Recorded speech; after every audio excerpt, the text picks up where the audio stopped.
Hello and welcome to this video course on WordPress security. So what I want to do now is to give you some basics.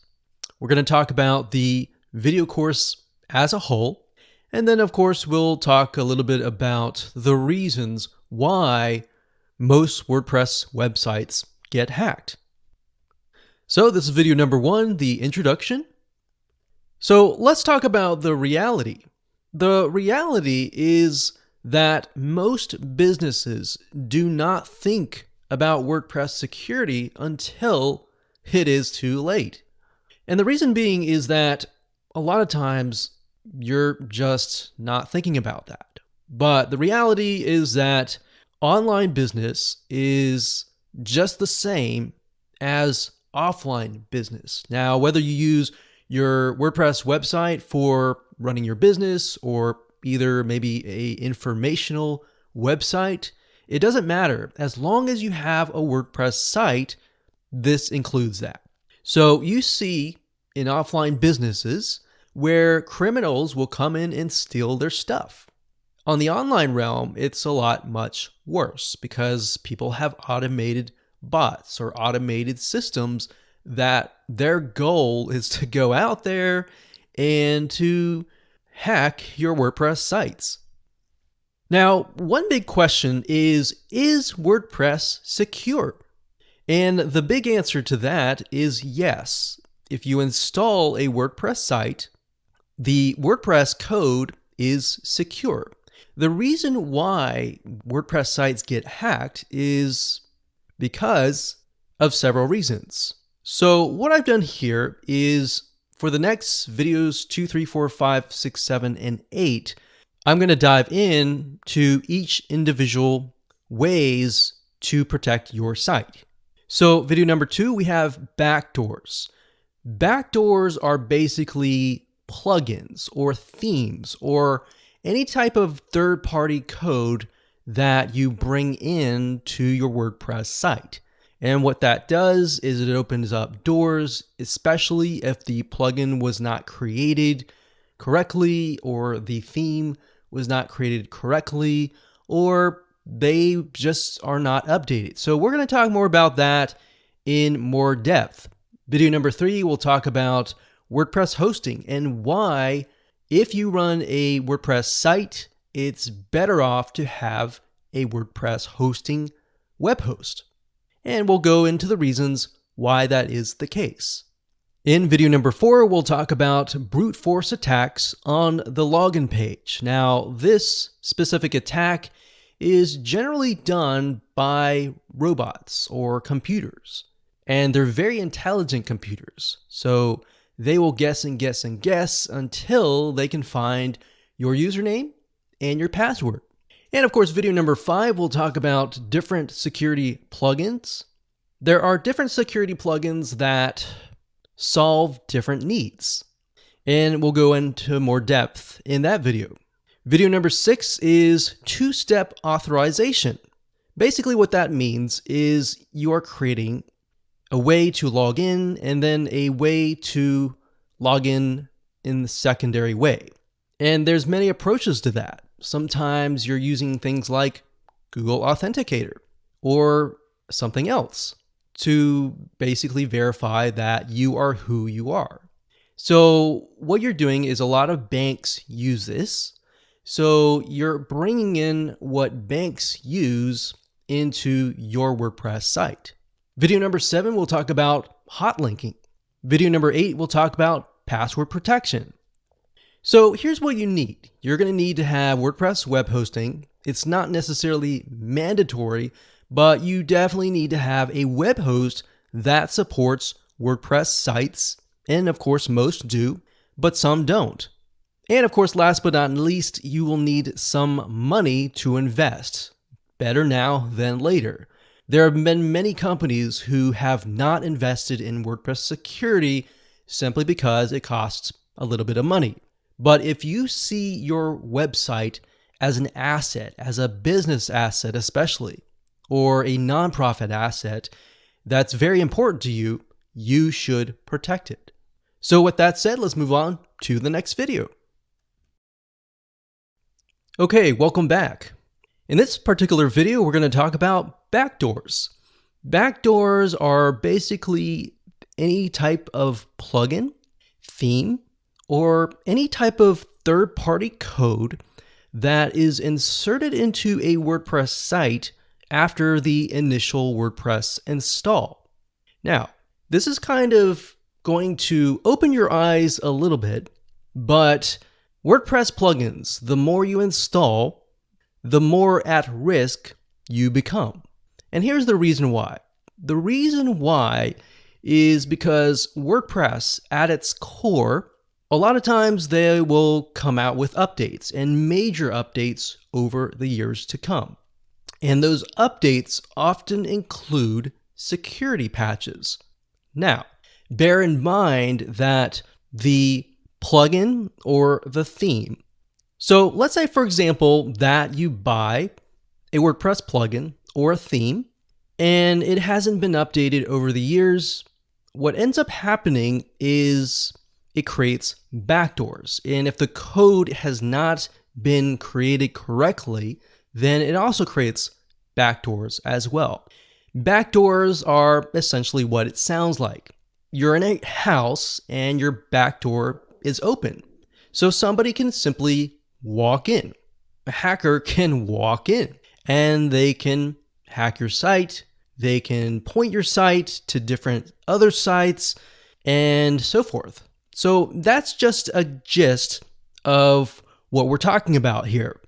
Now, how do you know if a WordPress plugin or a theme is good or not, or is secure or not?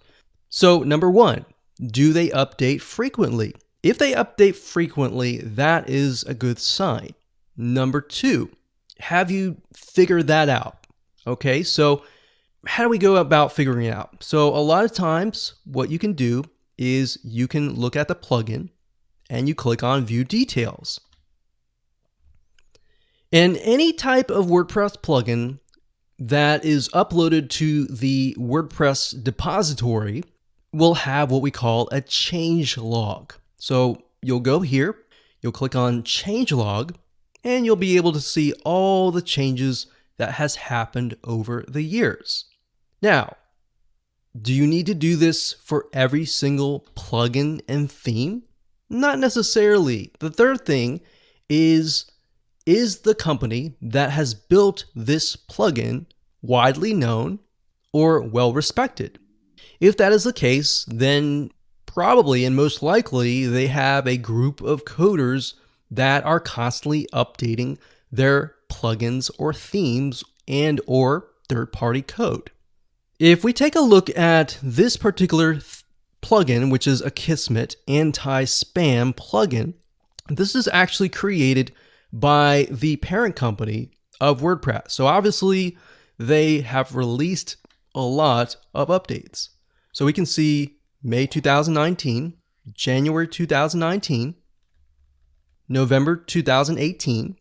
So it's a good thing when you begin to see updates at least several times per year, or at least once or twice per year over time. But if you go and check out a WordPress plugin and you see that it has only been updated once for the past 3-4 years, that's probably a bad sign.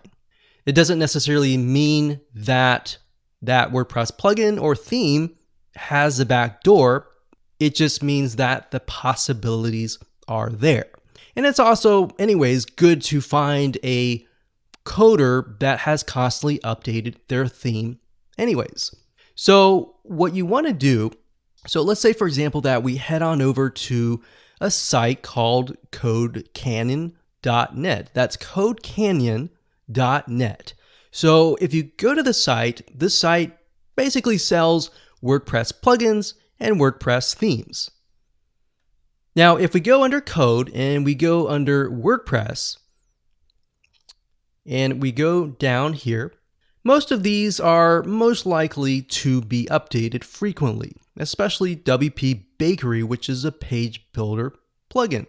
Now, as we scroll down, if we just use this as an example, let's just open this up and take a look at it. Okay, so we see that there are a large amount of sales and a large amount of reviews. That's a good thing. But what we want to do is we want to figure out, have they updated the site frequently? Or the plugin in this case, or theme. So if you scroll all the way down in Code Canyon, you will see the changelog. So we can see here, it says July 2019, July 2019, May 2019. So that's a good sign when you see that a vendor has updated their plugin on an ongoing basis. Now, if we scroll down, we can see 2018. So most likely this vendor has been going on beyond 2018. So maybe even 2015, but they don't want to include too much of the changelog because the old updates aren't as important as the new updates, or that's something that you might not really want to know. So that's that. And let's pick another plugin. Let's go down here. And let's look at one with no sales. Now, I'm not necessarily trying to pick on a specific plugin. I'm simply just showing you what to look for. And that way you can do your due diligence. So let's just take a look at this one, maybe this one. And there we go. So if we scroll down, there's no changelog. There's no sales. And as we go through here, there's 3 comments. So as we can see, there are problems right off the bat. The demo's not working. How can I trust your product? And so forth. So generally speaking, from the perspective of reviews, most of the time you will have typically 1 out of 100 or even 1 out of 1,000 people will actually leave reviews. But in this case, we can see that it has 0 sales. So that's an example of perhaps something you want to stay away from. All right, so I want to give you practical examples. So this one here, it has a changelog back in 2015. So obviously right now it's 2019. You might be watching this video in 2020. Regardless, if that's the case, I would not buy this plugin. So I wanted to show you this as an example of plugins that are updated constantly and evolving over the years versus plugins that are static, that haven't changed or anything like that. So that's basically what you're looking for. And as you can see, that's pretty simple. So the same goes for themes as well. So if you go under, let's say, this is Code Canyon. So they actually have another site called themeforest.net. So let's go over there right now. And WordPress. So we'll go to the WordPress. And let's apply the same exercise that we applied earlier. So we can see bestsellers. So let's just go ahead and open these up like so. And scroll down. Let's see if they have a changelog.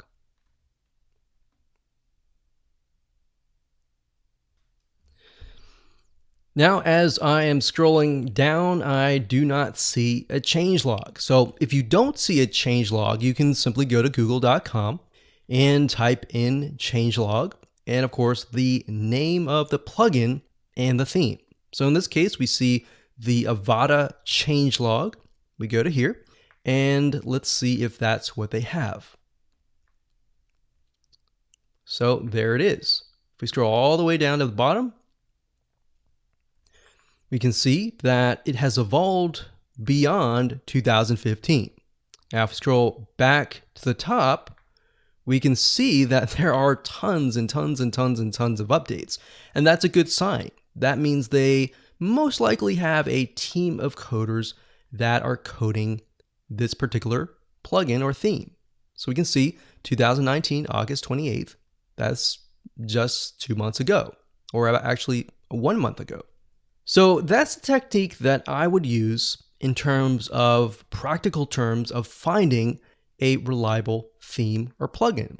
So you can do the same thing with WordPress plugins that are inside the depository. So if you go up here, you click on Add New, and let's pick one of these. And I did a search on comment moderation, and we can see some of these have a good amount of reviews, but then some of them don't really have a lot of reviews at all. So let's just take a look at this one and click on more details right here. Go to changelog, and we see that there's not really a whole lot of information. Now, sometimes you might not find the changelog on that page, so you'll have to go do a little bit research to go to the plugin homepage and get an idea based on that. Now, not everybody leaves reviews, like I said. So 29 reviews, but 1,000 plus active installations. So you can't really look at this. You have to look at the changelog. So I hope that makes sense. We're going to stop right there before we give you way too much information, and we'll move on to the next video.